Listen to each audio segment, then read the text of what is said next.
میں پورے دل سے تیرا شکر کروں گا، معبودوں کے سامنے تیری مدح سرائی کروں گا۔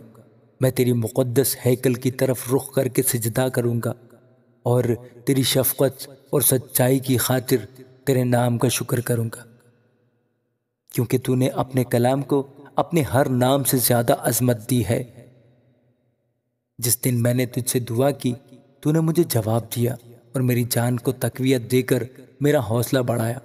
اے خداوند، زمین کے سب بادشاہ تیرا شکر کریں گے، کیونکہ انہوں نے تیرے منہ کا کلام سنا ہے، بلکہ وہ خداوند کی راہوں کا گیت گائیں گے، کیونکہ خداوند کا جلال بڑا ہے۔ کیونکہ خداوند اگرچہ بلند و بالا ہے تو بھی خاکسار کا خیال رکھتا ہے، لیکن مغرور کو دور ہی سے پہچان لیتا ہے۔ خواہ میں دکھ میں سے گزروں تو مجھے تازہ دم کرے گا، تو میرے دشمنوں کے قہر کے خلاف ہاتھ بڑھائے گا اور تیرا دہنا ہاتھ مجھے بچا لے گا۔ خداوند میرے لیے سب کچھ کرے گا۔ اے خداوند، تیری شفقت ابدی ہے، اپنی دستکاری کو ترک نہ کر۔ آمین۔